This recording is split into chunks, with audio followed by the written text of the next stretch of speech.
talking about yourself is probably one of the hardest things to do, because you have to look at yourself kind of from an outsider's perspective and go, who the hell are you? Y'all ain't just making coffee, y'all are doing witchcraft in the kitchen. They could just take Danny DeVito in a T-Rex costume, stretch him real big, and just have him stomping around in the background, you know? 3, 2, 1, go!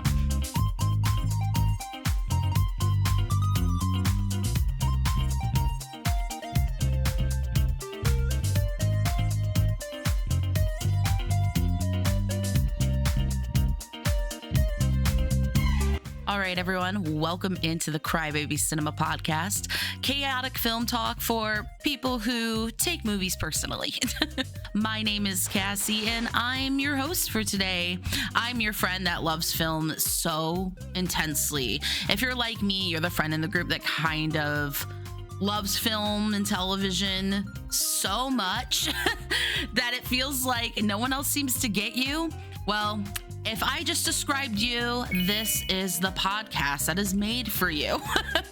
Crybaby Cinema is a place where you can hang out with me, your film-loving bestie, and I'll give you all the deep dives, unfiltered opinions with zero snobbery.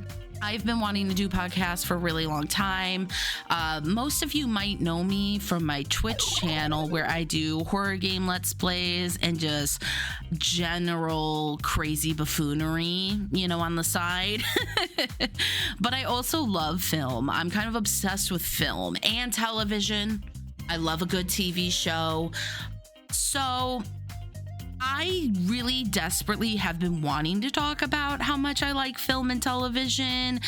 It's a gigantic part of my personality, if I'm being totally honest with you.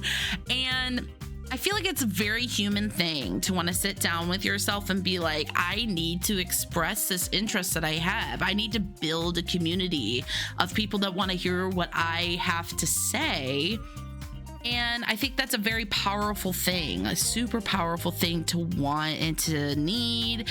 And you know what? If you can't find it in real life, you might as well create it for yourself. Think about it. Look at me. I'm creating this gigantic world where I can just really have fun, really play with the fact that I love movies and TV shows, and I love talking about movies and TV shows, and I like talking and diving into the deeper themes of like movies and TV shows. So I guess that's the main catalyst for me starting the podcast in the first place, is the fact that I have just been really wanting to do something where I can dedicate time to something that I'm passionate about.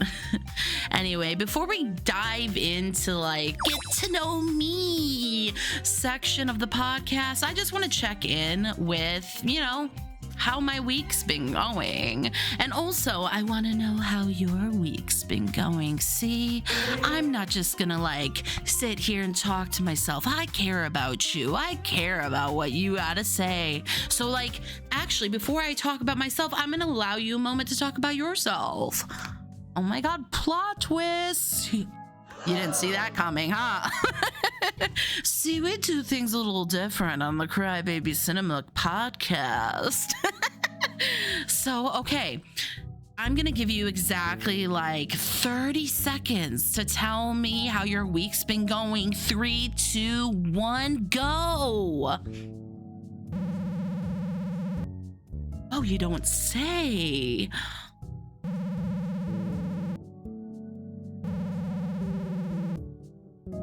She said, what? Oh my God. Oh my goodness, and then what happened?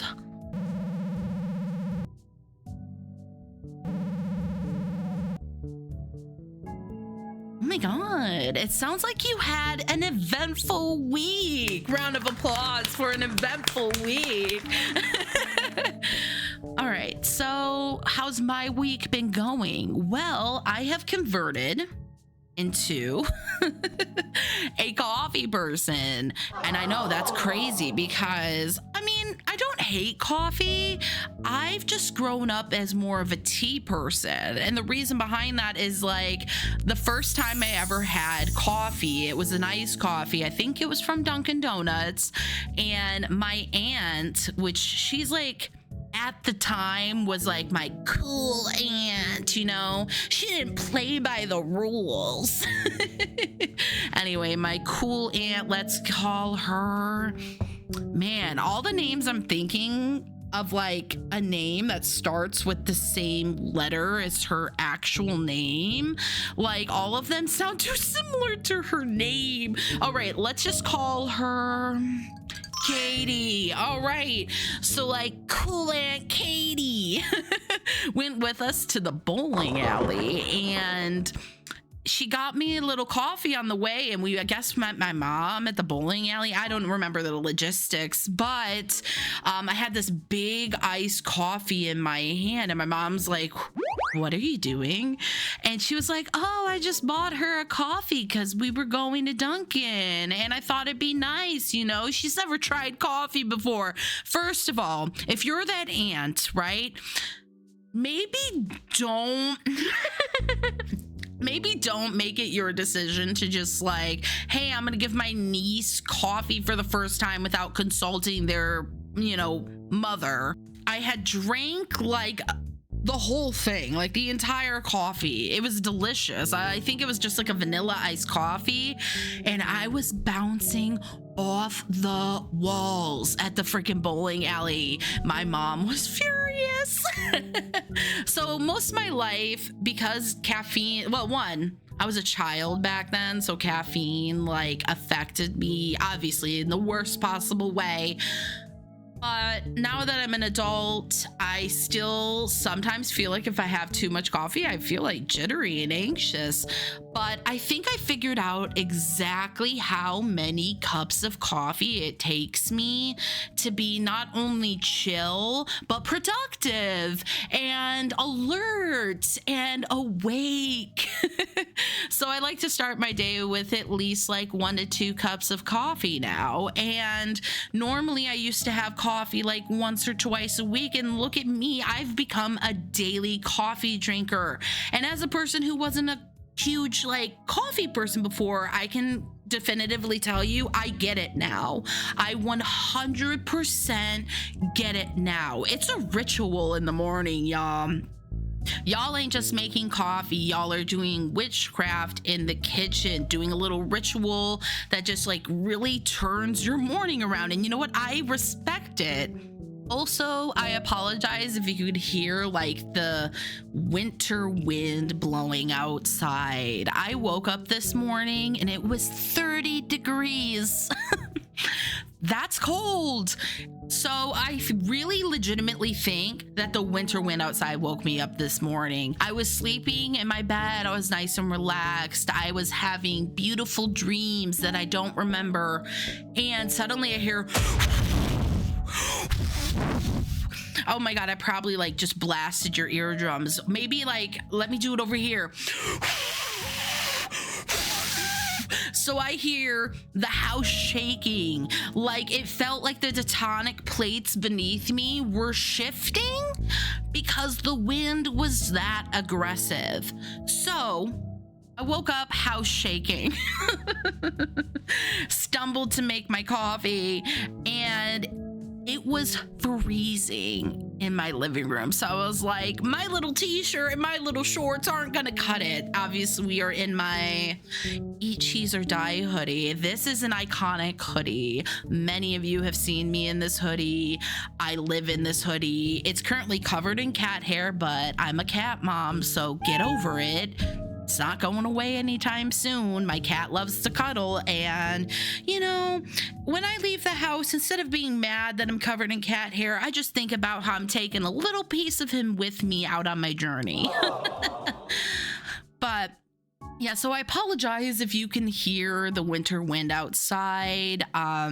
This is my first time ever filming a podcast. This is also my first time ever, you know, talking to myself by myself in my living room. Actually, that's a lie. I stream on Twitch. But I feel like streaming on Twitch is a little bit different than like talking to a camera in my room and having to have a conversation with people who are going to watch this later. But yeah, if you hear the winter wind outside, I do apologize. We don't have the most perfect setup here, but you know what? It's my setup, and I love her, even with all her imperfections. Also, because it's been cold and because we're transitioning into those winter months, when I upload this podcast, it'll probably be deep in winter, but just know that I recorded this when winter was just starting. Since it's been cold outside, I've also been addicted to soup. I'm a soup girl. I love a good hot bowl of steamy soup to, sip upon for like lunch, dinner. I'm also a type of person who thinks you could have soup for breakfast soup, If there's any breakfast soup lovers out there, rise up, girl. Say it with your chest. I want to meet more people like me. So since I've been on a soup kick, I've been trying to make different soups because I usually have a lot of chicken noodle soup around this time of year. And if you have chicken noodle soup enough times in a row, you're gonna want a different kind of soup. I recently figured out just how easy it is to make egg drop soup at home. So egg drop soup has almost completely replaced what typically would be like a chicken noodle or a potato soup for me, because I can throw an egg drop soup together in like 20 minutes max, right? Super easy, nutritious, delicious. And the key is making sure you have all your spices, obviously, a very important one being ginger, and also making sure you have that toasted sesame seed oil to put on top right before you eat it. It's really what makes egg drop soup different from just your normal average chicken broth soup. That sesame oil just adds that flavor bomb on top. Overall, life's been pretty good because it's been so cold outside. No one's wanted to go out and do anything. I don't have much exciting things to tell you about, going out in my community and doing anything fun, because I've been curled up in my house on my couch watching movies. Obviously, I recently watched both It Chapter 1 and Chapter 2 and the original It, starring Tim Curry.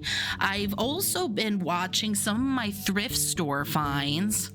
I recently got my hands on Scary Movie 2, 3, and 4. I have not come across a copy at the thrift store of the first Scary Movie. So as I've been collecting them, I've been watching them, and those movies are so nostalgic, and Halloween just passed, so it feels like the perfect time for them, Anyway, speaking of being curled up on the couch watching movies, let's transition into our first segment of the podcast, the ominous skull of truth. All right, everybody, let me introduce you to our friend. I didn't name him. Before starting the podcast. So you know what? Let's name him now. Let me introduce you to our friend Ominous over here. Hey, what's up, you guys? My name is Ominous, and I'm dead and stuff. I'm dead and shit.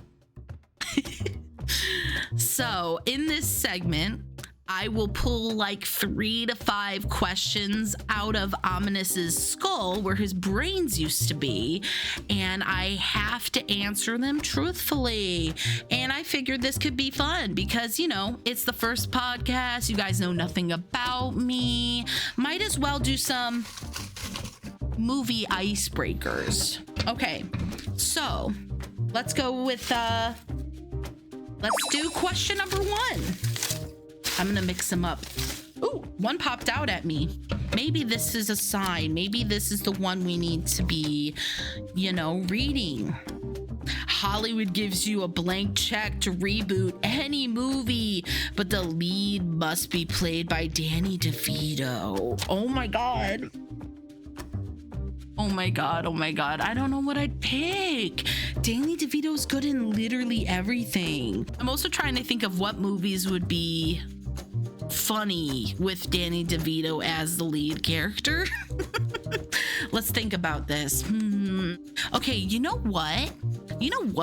One of my comfort films is Jim Henson's The Labyrinth. How funny would it be if we rebooted The Labyrinth, but Danny DeVito was the Goblin King? I feel like, weirdly, he would kill it. That man kills about any role that he is in.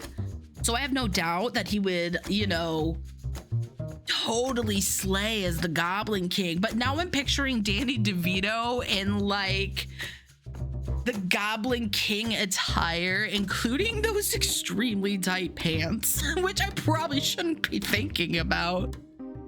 Let me see if I could think of a couple other movies that would be funny starring Danny DeVito as a lead, or even just things I think would be new and interesting. Oh my God, wait, what if he was in Jurassic Park, but he played like a T-Rex or something?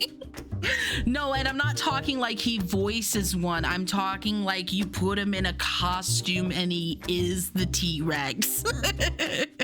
They had some type of movie editing technology. Like they could just take Danny DeVito in a T-Rex costume, stretch him real big, and just have him stomping around in the background, Like instead of a T-Rex, like a literal T-Rex crushing a car with like their foot or something, it's just Danny DeVito in like a loafer. That would be funny. Let me try to think of at least one more. Oh my God, Danny DeVito as the Eraserhead baby. In my Discord server, just like occasionally, because I'm feeling chaotic and I want to stir the pot a little bit, I'll go into my channel that I have dedicated to film and television, and I'll just post a picture of the Eraserhead baby and write, I'm just sitting here thinking about the Eraserhead baby today. He's just a little baby. He's just a little guy. And I'll post a picture of him, right? And it, without fail, every single time someone comes into the chat and goes, what the hell is that thing? It brings me a little sense of joy because I reply with, it's a baby. Duh. You're acting like you've never seen a baby before. Okay, let's go back to my list. I feel like I have a couple more ideas for films starring Danny DeVito. I feel like there's really no bad answer to films starring Danny DeVito. He would kill it in every part. He could be a one-man show and people are buying tickets to see it in the theater. Okay, a good example of that would be K-pop Demon Hunters, but all the demon hunters are played by Danny DeVito, just in different wigs. I think if they did a live action, they should highly consider it. We're there. We are there technologically. We can make it happen. I want to see it. Danny DeVito as all three of the demon hunters. All right, let's just move on to the next question, shall we? All right, Omnis, do you mind if I scramble your brains? Oh, but I'm dead, so, I really don't care. All right, as long as you don't mind, It's always important to get consent. This one's like hanging out. So there's a question jumping out at me.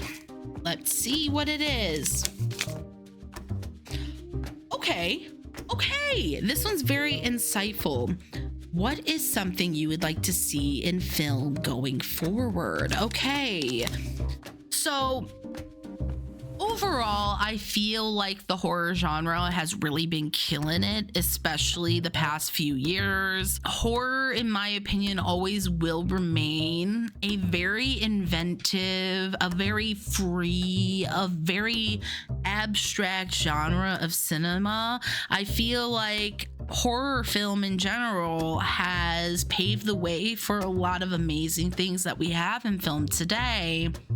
And what I would like to see going forward, especially in horror films specifically, but this can be applied to all film, is going back to our roots and doing more practical effects on screen. I said it here, I'm saying it now. The Crybaby Cinema Podcast wants film going forward to be artsy and craftsy again, okay? I feel like in general, I want to see films that are hiring fresh faces. I want to see films that are taking chances in the casting department going forward. But yeah, I think I hit the nail on the head with that one. Let's do another ominous skull question. All right, here is our next ominous question of truth. Okay, I know exactly who asked me this question, and I'm gonna give him a shout out right now. Shout out to my boy, Dark Shadow. He actually sent me a list of questions for this podcast episode, and they were all so good. They were really awesome questions. Shout out to the entire mod team. Thank you so much for inputting a ton of questions. I couldn't have done this segment without you. Thank you. The question from Dark Shadow is, you can replace any character in a movie or a show with Kermit the Frog. Everyone else is the same. What do you pick? Okay, listen, I have at least one choice, and it's because I'm biased, because it's my favorite TV show, okay? So buckle up. My favorite show in the entire world is Twin Peaks, and I would replace Kyle MacLachlan with Kermit the Frog. Listen, let me explain why this would be like probably the best pick ever. For those of you that have not seen Twin Peaks, let me explain what it's about. And I am now just realizing how much of a job I gave myself by saying I'm going to explain what Twin Peaks is about, but I'm going to try my best. Twin Peaks is about a murder that happens in a small town, and an FBI agent goes into this small town to investigate that murder and discovers just how strange the town of Twin Peaks is. All right, so picture this. Kermit the Frog behind the wheel of a car, driving into a small town.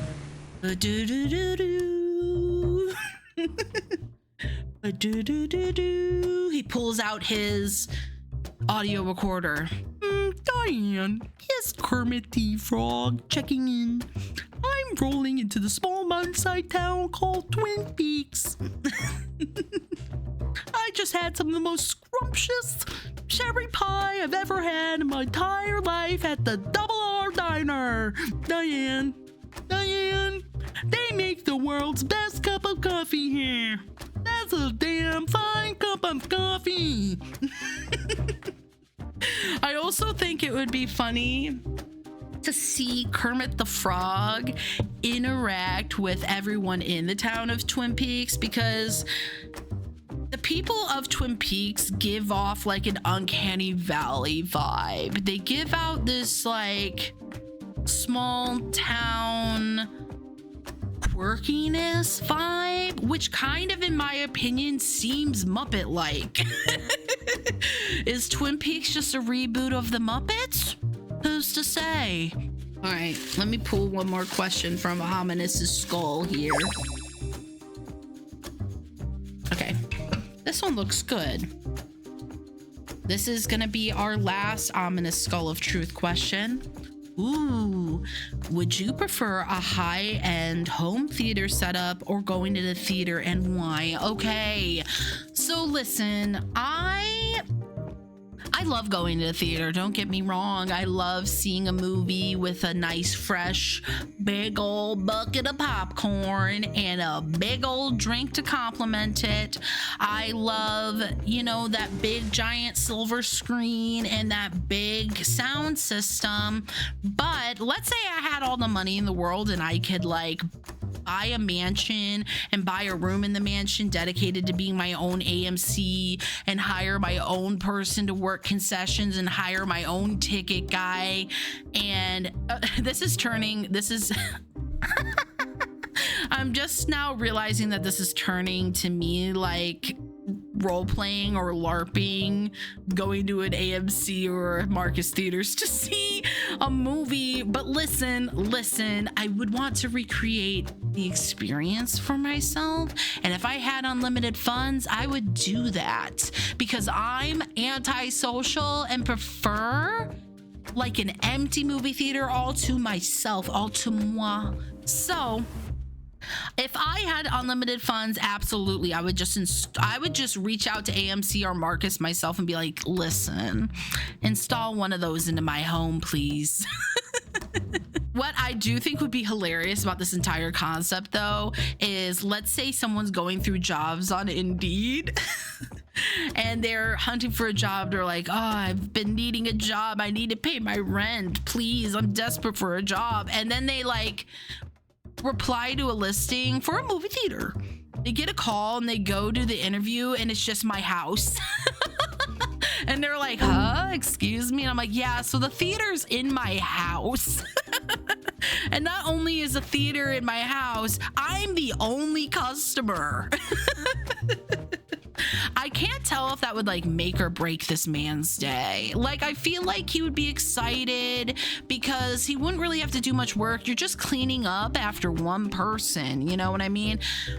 You're just selling a ticket to one person. You're just selling concessions to one person. You're just sweeping the theater after one person. So part of me thinks this could be the best job that this employee he has ever had in their entire life. So maybe I get something out of this and he gets something out of this, and it's like a symbiotic relationship. So to answer your question, yes, I would rather have a high-end in-home movie theater instead of going to the theater myself, because I'm introverted and I think that would be fun to have a movie theater in my house. But not only that, there are people out there that I swear have never been taught movie theater etiquette before in their entire life. And I thought maybe people online were being a little bit dramatic about it because I had been to movie theaters with zero problems, multiple times in my life. But I had an experience when I went to go see the movie Weapons that I will never forget. And it enraged me. And I feel like I need to dedicate an entire podcast episode to it on its own because it happened months ago and I'm still mad about it. But I have been in the movie theater with someone who literally decided to pick up their phone and take a freaking phone call on speakerphone in the front row in the middle of the movie theater. So that also plays into why I would much rather probably just have an in-home theater. But anyway, thank you so much, Ominous. Thank you for stopping by. I'm just happy to be here. I'm just hanging around. I tried to make him walk off screen, but it looked really stupid. Since I got all those icebreaker questions out of the way, I feel like it's a good time to transition into the main course of this episode, which is getting to know me. I feel like talking about yourself is probably one of the hardest things to do because you have to look at yourself kind of from an outsider's perspective and go, who the hell are you? But I did write down some talking points about myself. I know, pretty fancy. I love film and television so much. There's Just no way to describe that feeling of sitting down, curling up with a blanket, your favorite snack, your favorite drink, winding down for the day, and watching a film. It truly feels like kind of magical to me. And I know I'm not the only one that feels that way. I love film so much that I feel like it's hard for other people to truly understand the depths of my feelings for it. Like when I was a kid, I loved movies so much. I would dress up as the characters and legitimately go to school as those characters. I would not even respond to my name. No, I would only respond to the character's name that I was dressed up as. I went to school dressed as Harry Potter a few times because when I was little, that was like one of the most popular movies ever. It was a huge franchise and I grew up on it, you know? So when I was a kid, like in I guess first, second grade, something along those lines, I legitimately went to school dressed as Harry Potter. I would pretend to cast spells and stuff. I was definitely a strange child, but you know what? I always had that whimsical to me, you know? And there was a portion of time where I dressed up as Dorothy from The Wizard of Oz daily. I loved The Wizard of Oz. I feel like anyone that loves film loves The Wizard of Oz. But I was so obsessed with The Wizard of Oz that I would dress up as Dorothy all the time. I've seen multiple different stage adaptations of The Wizard of Oz when I was little because I loved it so much. And one time my mom actually went out of her way to buy me a pair of white sneakers, and she got this glittery red spray paint and she made me age appropriate ruby red slippers. I don't think you want kids running around in little high heels and then tripping over a freaking table and then busting their head on the ground. It just doesn't seem like a good idea, you know? And I was already a very clumsy kid, so yeah, sneakers were the right move, you know? That's a win for my mother. But yeah, like I said, I loved film so much that I wanted to be in the film. I also grew up doing a lot of musical theater as a child. I no longer really have an interest for musical theater, but growing up, I was a very strong theater kid. I saw Wicked on Broadway. I saw the American Idiot Broadway production. I've seen a lot of different musicals and stuff on stage. I've been a part of a lot of musicals myself and also got really involved in community theater. I took acting classes, I took improv classes. I loved theater and I also loved film, so I ended up taking this class at the Park District, which was taught by the person who directed a lot of the stage productions in my community theater. And it was a class to learn how to use a film camera, to learn how movies were made and things like that. So I do also have experience behind the camera, experience on the stage, experience behind the scenes as well, because in community theater, you know, they'll take help wherever they can get it. And I remember there were days where me and the other actors and actresses, when we weren't studying our lines or actively practicing our scenes, we had a paintbrush in our hand and we were helping paint the set. So all around, I have a lot of experience just around the scope of theater, film, things like that. And it's been a ginormous chunk of my life. It's been almost my entire life. I know a lot of the experiences I just touched on happened when I was a kid, but growing up, I grew to have this deep appreciation for film and television. And that's my origin story. So when it comes to movies and television, The weirder, the better. I really like weird cinema. I feel like I'm that type of person where if we're doing a movie night, all my friends are getting together. They're like, hey, let's watch Mean Girls. Hey, let's watch Marvel. Hey, I want to watch what is it? Hey, I want to watch Barbie, which are all amazing films, by the way. Don't get me wrong. I feel like I'd butt in and be like, do you want to watch this obscure movie that I found on the Internet Archive? Do any of you guys want to watch David Lynch's Lost Highway? How about Ginger Snaps, the whole trilogy? Do you guys want to sit down for several hours and watch the entire trilogy? I feel like people go like, hey, let's watch a movie. And I go, hey, let's go on a journey to the deepest Mariana Trench of like emotions and like surreal psychedelic film. I like all different types of movies, but my favorite genre is horror. But I also love a good like dark 80s fantasy or a surreal movie or something that is just out of the ordinary. You know, I like to collect weird film.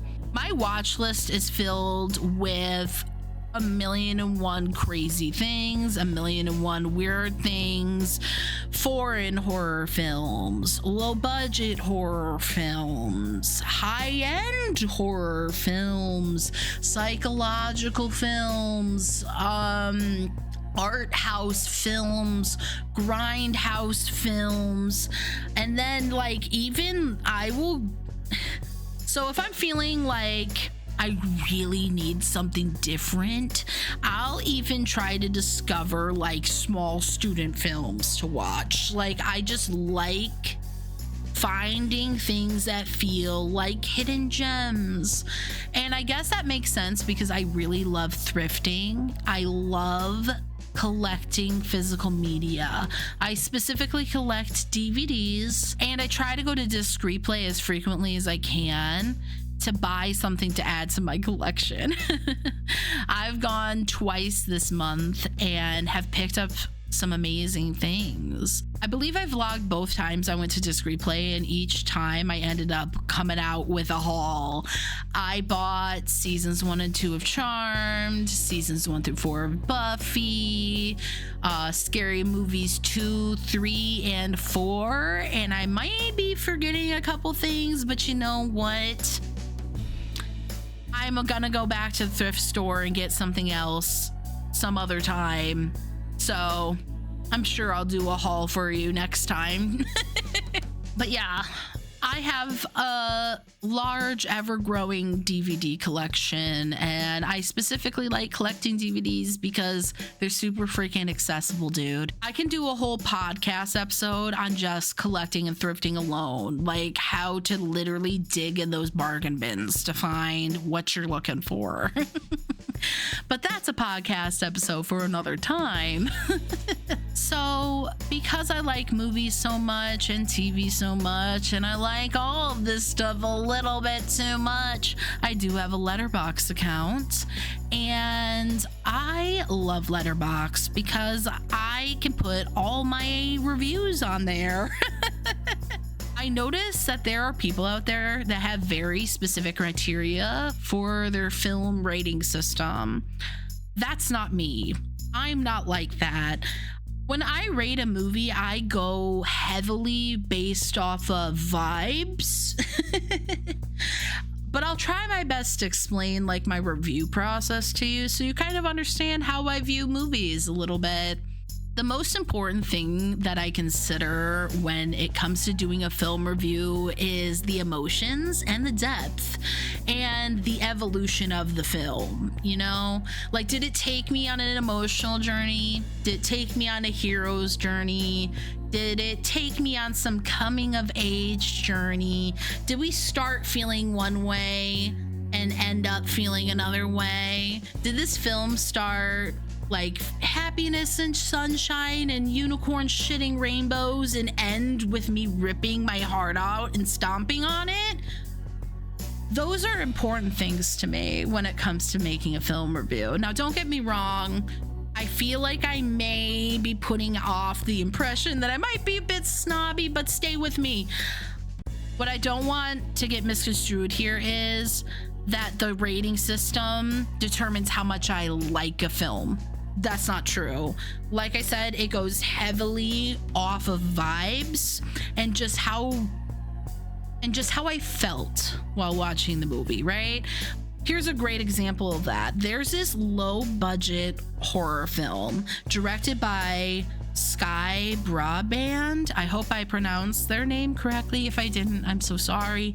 It's called Chompy and the Girls, and it is the funniest, most camp, most silly horror movie I've seen in a really long time. Essentially, what it's about is there's this father and this daughter, and they're estranged, and she's really struggling in her life with her mental health and stuff like that. And so she tries to reach out to her dad, who doesn't know he's her dad. And they go to meet up one day at a park just to talk things over. And while they're talking things over at the park, they see this man walk out from, I think, the woods or something. And he walks up to this little girl, and this man's mouth opens, and it literally opens as big as his entire body. You can fit tires, like car tires, in this man's mouth. He walks up to this little girl and he literally eats her in the daytime at a public park. So the dad and daughter duo sees this happen and are like, what the F did I actually just witness?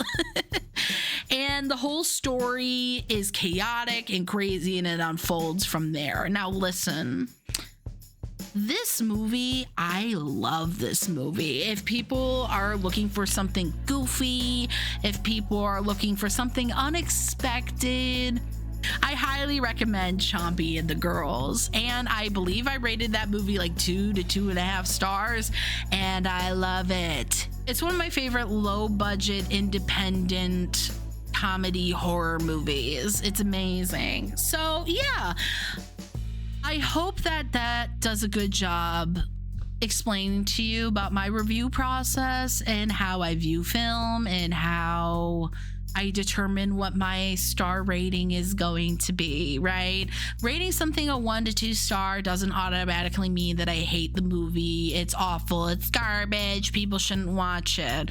Chompy and the Girls is not a 5-star film in many, many, many, many ways, but it brings me joy, and that's all that matters, right? So basically, what I'm trying to describe is that my review process is pretty intuitive. I pay attention to atmosphere, emotional impact, and art direction first. If a film makes me feel something or sticks with me after, that's usually a really good sign.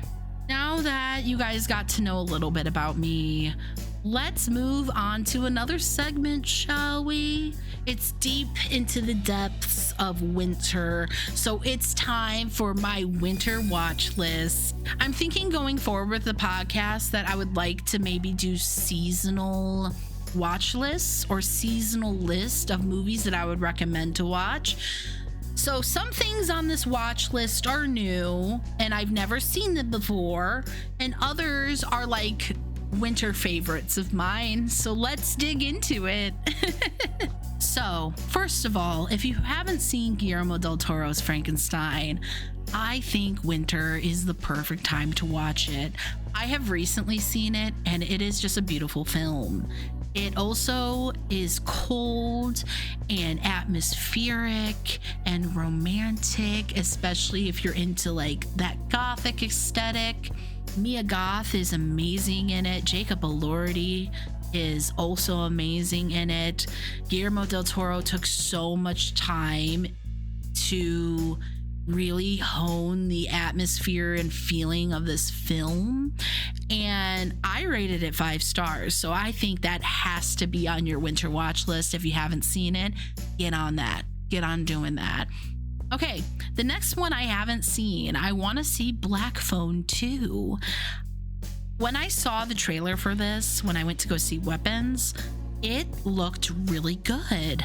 I thought it might be a really good sequel to the original film. And there are parts of this movie in the trailer that look very wintry, that give off a cold, isolating vibe. And I dig it. I think it's going to be a really good winter watch. So yeah, that's on my watch list. The next one is one that I have seen. I actually saw it recently for the first time and loved it. And this one might shock you. I recently watched Edward Scissorhands for the first time, and it is on my winter watch list. This movie gives off a winter vibe because not only does the big climax of the film kind of revolve around Christmas and like that family feeling you get around wintertime and holiday season, but also because it has this whole like found family dynamic to it. For those of you who have seen Edward Scissorhands, this woman basically adopts this lonely man that's been living by himself in this like castle at the top of the hill above this really bright pastel suburban landscape. And she kind of adopts him and brings him into her home and decides to take care of him. And it's very much like a mother-son relationship. And I feel like holiday season is usually when you get the family together. So it's like the perfect movie for that time of year. I will warn you, this movie also ripped my heart out and stomped all over it.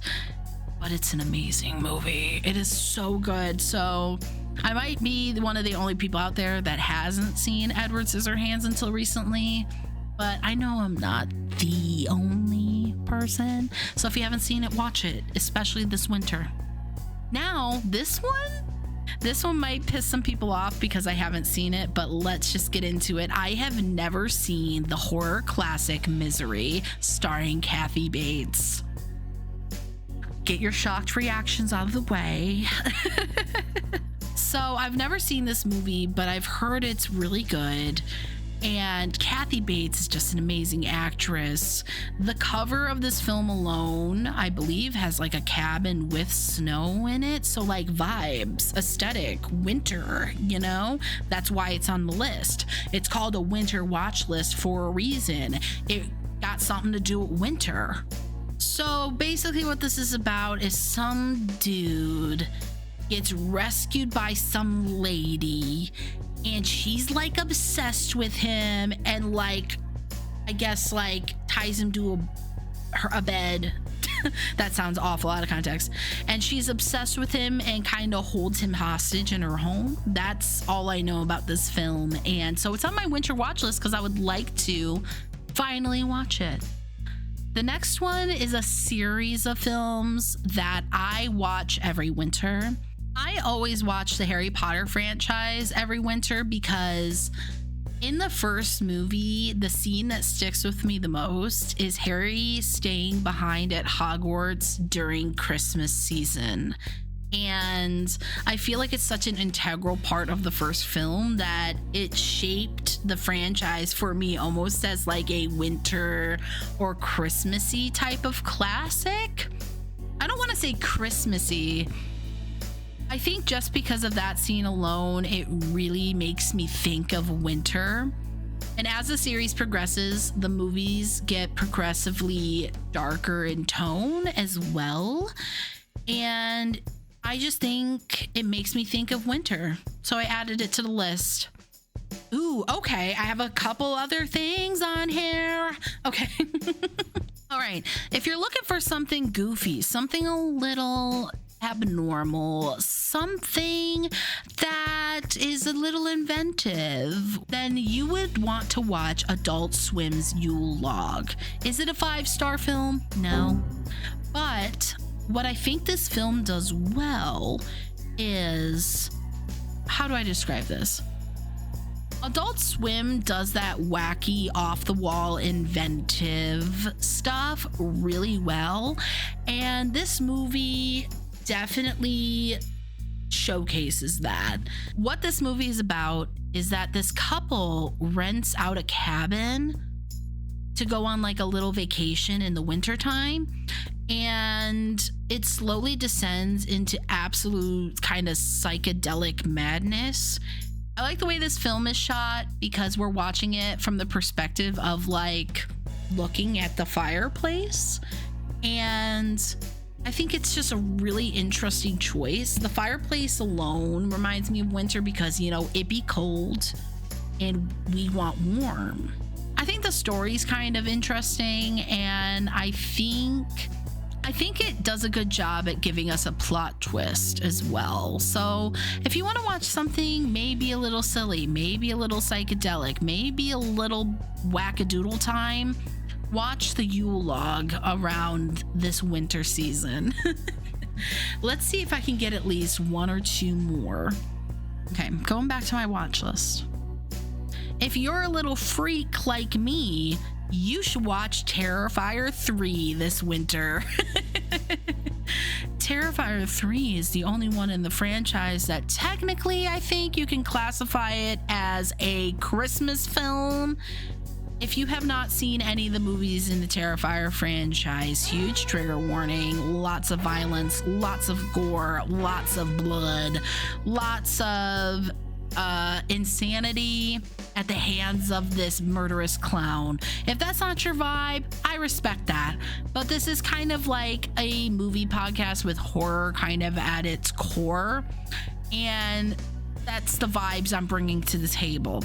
Terrifier 3 was crazy. I appreciated how they expanded upon the story from the second film. And yeah, it's just a really I could do a whole podcast episode about Terrifier, but like that's not this episode. So if you're looking to watch something a little messed up this winter season, Terrifier 3. My last suggestion I'm going to make for my winter watch list today will be the movie Frozen. And no, I'm not talking about the Disney one with Anna and Elsa. I'm talking about Frozen from 2010, directed by Adam Green. This film is a really, really awesome winter survival film. So basically, these three teenagers sneak onto a ski lift. When they're closing up the ski resort for the night, they stop the lift and they have no idea that three people snuck their way on there earlier. So now these three teenagers are stuck in the cold, in the dark, several feet, not even just several feet. I want to say like 40, 50, 60 feet or something in the air. And they have to survive not only the frozen temperatures, but all the other risks involved. I believe there's a scene with a bunch of packs of wolves. Not only that, they are starving, they are cold, they are thirsty. They only have the three of them to keep each other warm, keep each other sane, and, you know, keep each other wanting to stay alive. It's a really good movie. I recommend it to anyone around this winter season, and I think it's not talked about enough. I think it gets overshadowed by the Disney one, obviously, because Disney's a huge corporation. They made a movie called Frozen as well. But do me a favor. If you're gonna watch anything from this watch list, give Frozen a watch and let me know what you think. I think now is the perfect time to transition to our next segment. Let's read some funny Letterboxd reviews. Also, I'm going to take this time to plug my Letterboxd in case you guys want to follow me. The only person currently following me on my Letterboxd is my friend Velvet. Love you, Velvet. Shout out to Velvet. I would like to make some more friends and connections on there and, you know, see what you guys think of some of the movies that I suggested. So go ahead and follow me on Letterboxd at Crybaby Streams if you want to see what I've been watching and some of my movie reviews. All right, let's get into it. For our first one, it's a nice short review. I just got a little chuckle out of it when I read it. This review is by the Notorious Jack, I believe. And it's for the movie Wicked for Good, which came out recently. And the review simply states, Shrek for lesbians. Now, I have yet to see Wicked for good, but listen. I would like to see Shrek try to get up on that broom and defy gravity, okay? Don't do my girl Elphaba like that. No offense to Shrek. I love him. He's a funny guy. The guy likes onions, you know? He's a cool, swampy dude.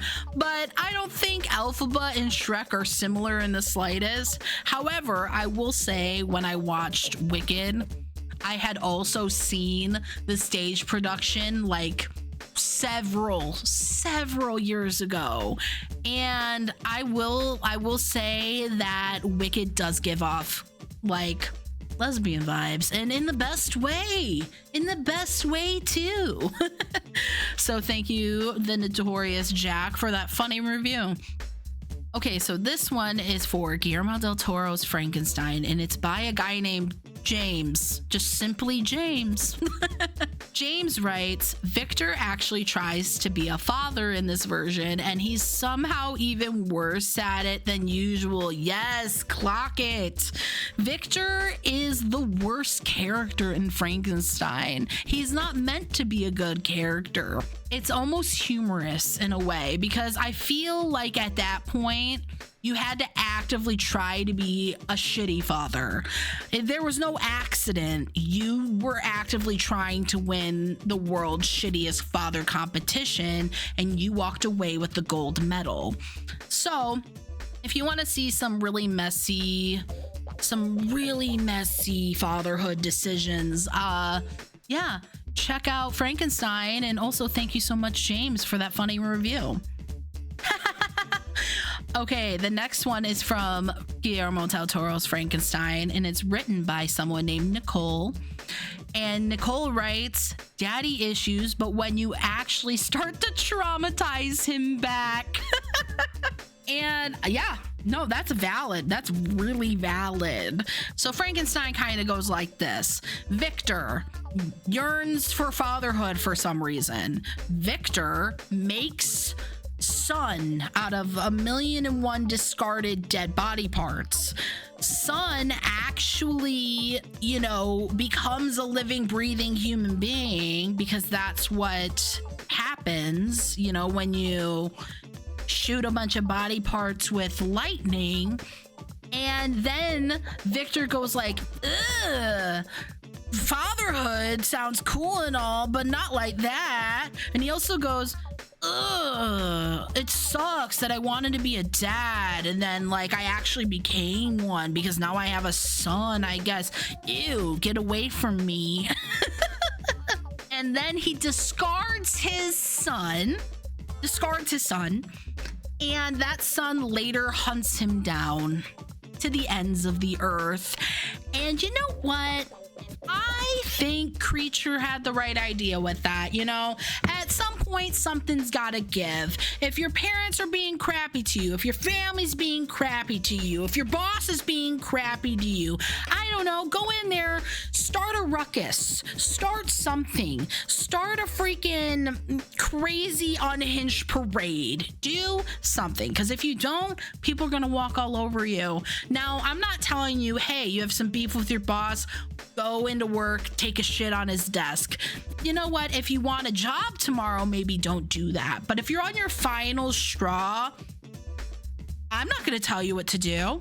All I'm going to say is that on this podcast, I don't endorse you to do that so that I don't get sued. You know what I mean? But if you do something messy and crazy, maybe, just maybe, tell me about it in the comments so that I can make some popcorn and be entertained by it. Let's check out a couple more funny reviews. This one's funny. So this review is by someone named Rosie, and it's for the 1990 movie It. So the original film for Stephen King's book It. So he writes, Did they tell the older actors to act as if they were all in love and in one big polyamorous relationship? Or did they just decide to do that themselves? This was not great, but I love the characters very much, so who cares? So I would have to say watching the original It was something, and the horror wasn't the clown. The horror wasn't the dismemberment. The horror wasn't all the blood everywhere. The horror was the weird dynamic between Beverly and all the other male friends of the group. Listen, there's nothing wrong with being, friends with a bunch of bros, friends with a bunch of dudes. What I think was a weird choice was how they were all acting like brother husbands to Beverly. There was some weird romantic tension in the adult side of things in the original It. I wasn't sure if it was intentional at all either, but it did make me super uncomfortable. It felt like, honestly, it felt like Bev was in like a reverse harem in the original It. But yeah, I'd have to agree, Good observation, Rosie. Thank you so much for your funny review. Okay, I'm going to read a couple more. Okay. This one's from a guy named Quentin, and he wrote a review for Edward Scissorhands, and his review says, I had one question going in, and this film still didn't answer it. How does Edward wipe his own ass? You know what? Now that I'm thinking about it, how does he do that? And also, okay, I don't want to picture in my head, having scissors for hands and then having a very private moment to yourself in the bathroom and then having to clean yourself up. That just sounds like straight razor blades to the booty hole kind of moment there. But also, wasn't Edward made out of like machinery? So is he human? He's an android, right? Or something along those lines. Does Edward even poop? That's the real question. The real question I want answered is, does Edward poop? Because the whole movie, he's eating stuff, Or at least attempting to eat stuff. There was a couple times in a couple dinner scenes where I'm like, can someone please take the fork and help feed this man? He's struggling. I can visually see him struggling and trembling with his little scissor hands trying to pick up a soup spoon. Can someone just, give him a bite to eat or something? How about this? How about instead of making like soups and salads for dinner, we make like shish kebabs instead? Because at least Edward would be able to eat those. So yeah, I'm a little confused. 1, does Edward poop? Who knows? 2, why do they keep having like freaking not scissor hand friendly meals? These are all valid questions. Thank you so much, Quentin, for your funny review. Okay, this review is also from the 1990s version of It, and it is from Trashy Cinephile on Letterboxd, and they say, the scariest part of this film was adult Bill's ponytail, and I was screaming when I was reading this review because that ponytail is atrocious. That ponytail is sentient. That ponytail has a mind of its own. The ponytail is giving Founding Father. It's giving Paul Revere. It's giving... The ponytail has got to go. The whole time when I was watching the original It, I wanted to take scissors and chop it off through the screen. Thank you so much, Trashy Cinephile, for saying the quiet part out loud. Bill's ponytail was atrocious. Thank you so much for your funny review. All right, guys, it has been a really fun first episode. I talked for much longer than I thought I could ever talk, just be myself and a camera. So thank you for that. I was actually scared going into this podcast that maybe I wouldn't have as many things to say as I originally planned, but I've been talking for at least 2 hours now. So that just proves that I can yap about anything I'm passionate about for like an insane amount of time. Thank you guys for watching the first episode of the Crybaby Cinema Podcast. I really appreciate you taking time out of your day to get to know me. Please follow me on Twitch. I go live once a week and we typically do some type of gaming content and it's really fun over there. I also am super active on Threads, and if you want to know what I'm watching, what I'm thrifting, what I'm doing throughout the week when I'm not filming the podcast and when I am not streaming on Twitch, I highly suggest that you follow me there and on Instagram.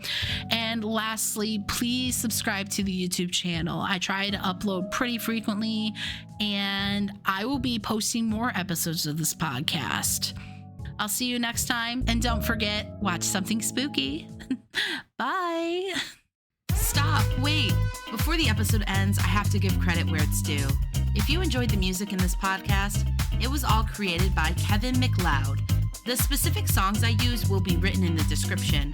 If you need music for your creative projects, visit his website, incompetech.com, for the right musical vibe for your project. Just make sure to credit his work. All right, see you next time, guys.